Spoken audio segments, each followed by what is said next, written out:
ஒரு அந்நிய பெண்ணோடு இரவு முழுக்க ஆபாசமாக பேசிக் கொண்டிருக்கிறாய், காதலின் பெயரால் தொலைந்து கொண்டிருக்கிறாய். அந்த நேரம் அல்லாஹ் சொல்லுகிறான், அல்லாஹு யதவஃபல் அன்ஃபுஸ ஹீன மௌத்திஹா வல்லதி லம் தமுத் ஃபீ மனாமிஹா ஃபயும்சிகு அல்லதி கலா அலைஹல் மௌத வயுர்சிலுல் உக்ரா இலா அஜலின் முஸம்மா. யாருக்கு நாங்கள் தவணையை தீர்ப்பளித்து விட்டோமோ அவர்களையும் மரண தூக்கத்திற்காக செல்பவர்களுடைய உயிர்களையும் நாங்கள் கைப்பற்றிக் கொள்ளுகிறோம் என்று அல்லாஹ் சொல்லுகிறானே.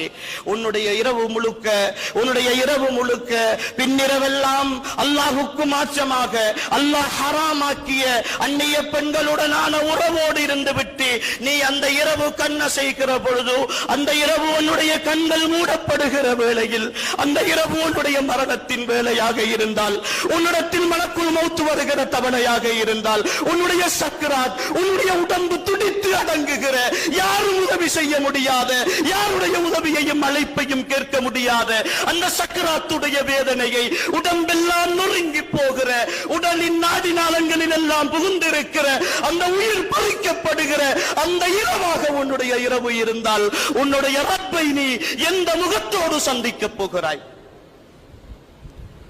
எந்த முகத்தோடு சந்திக்க போகிறாய்? உனக்கு பார்வையை தந்து, கேள்வியை தந்து, உனக்கு சிந்திக்கிற மூளையை தந்து, வாழ்க்கையின் அத்தனையையும் தந்து, வாலிபத்தின் பலத்தையும் தந்து, அதிலும் உனக்கான வாழ்க்கையை அழகாக தந்து, ஒரு நல்ல குடும்பத்தை தந்து, சொகுசான இடத்தை தந்து, உன்னுடைய வாழ்க்கையை பார்த்து பார்த்து அமைத்த ரப்புக்கு நீ என்ன பதில் சொல்ல போகிறாய்? என்னுடைய அன்புமிக்க வாலிபனே, என்னுடைய சகோதரனே,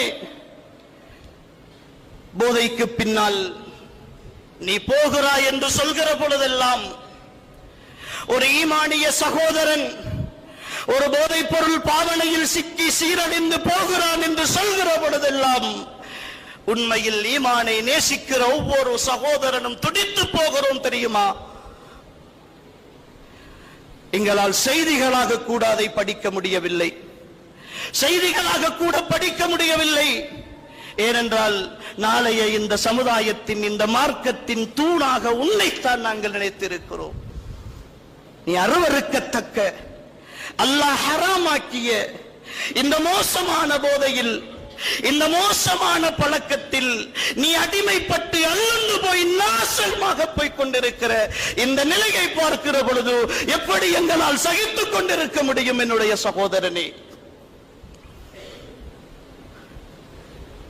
இந்த நம்பிக்கையோடு வாழ்ந்து கொண்டிருக்கிறோம் உறவுகளே, என்ன உணர்வோடு வாழ்ந்து கொண்டிருக்கிறோம்? எத்தனை மரணங்கள், எத்தனை விபத்துக்கள், எத்தனை அனர்த்தங்கள், எத்தனை நிகழ்வுகள், அத்தனையையும் கண்முன்னே அல்லாஹ் கொண்டு வந்து காட்டி காட்டி காட்டி படிப்பினையாக ஆக்கியதற்கு பின்னாலும் கூட போய் அடுத்த நொடி அதே பாவத்தை செய்கிறேன் என்றால் என்னுடைய உள்ளம் இறந்துதானே இருக்கிறது,